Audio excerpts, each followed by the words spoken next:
Well, Mr. Hernandez seems to have an unexpected ally in many congressional Republicans who have avoided funding the border wall President Trump proposed. One man trying to fix the impasse is Senator Ted Cruz of Texas. He just introduced the Ensuring Lawful Collection of Hidden Assets to Provide Order Act, El Chapo for short, named in honor of the infamous Mexican drug lord.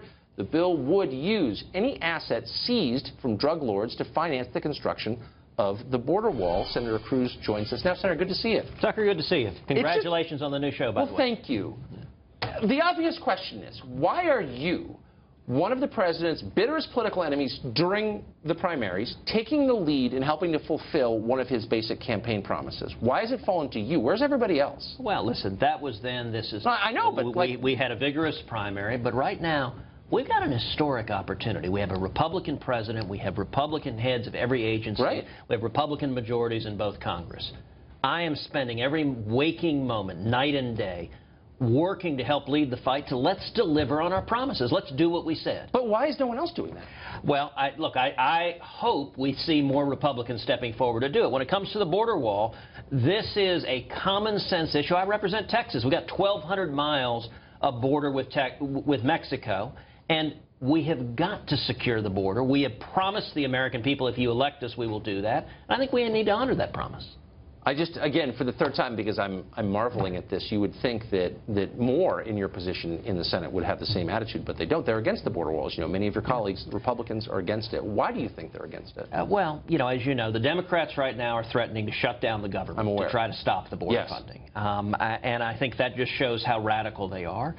And I hope and believe this new administration will follow the promise and build the border wall. What I tried to do with this legislation I introduced yesterday was provide a funding stream. And El Chapo, as you know, notorious drug lord, leader of the Sinaloa drug cartel, is in U.S. custody. He's being prosecuted, and the federal government has initiated civil forfeiture actions.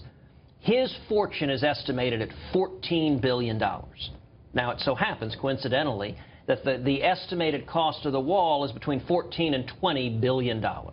So the legislation I filed yesterday was very simple.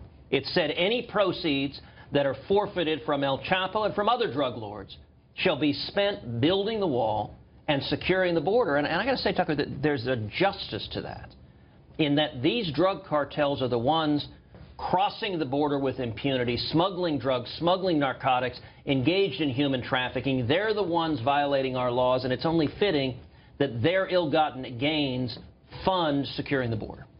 The cost of a border wall is relatively low compared to a lot of other government programs. So when you hear its opponents on both sides cite cost as a reason to oppose it, what's your reaction? Listen, that's a fig leaf. That's not the reason they oppose it. The opponents of the border wall oppose it from the Democratic side because they support illegal immigration. Yeah. It is very simple. You know, back in January, I was down in McAllen on the Texas border, and I joined the midnight muster before the midnight Border Patrol went out. And I got to say, I visited with about 150 Border Patrol agents. The relief these men and women had at the election results, it was palpable. They were so frustrated at having spent 8 years in an administration where their political superiors, you know, imagine you're out there risking your life, apprehending violent cartels, traffickers. You bring them in and your political superiors process them through, release them, and the next day you're out catching the same guys all over again. They were frustrated out of their minds. Imagine how demoralizing that is. It would drive you insane. And what's astonishing is in the first couple of months of this new administration, illegal immigration has already dropped more than 50%. Now, Tucker, if back in the fall, and if in August or September, October, we were to say elect a Republican who will enforce the law, and illegal immigration will drop 50% before we build a mile of wall, before we hire another Border Patrol agent, the mainstream media would have ridiculed that claim, would have said, that is loony. Yeah. And I asked the agents, I said, all right, what's changed? And they said the only thing that's changed is the cartels understand now we have an administration that will enforce the law.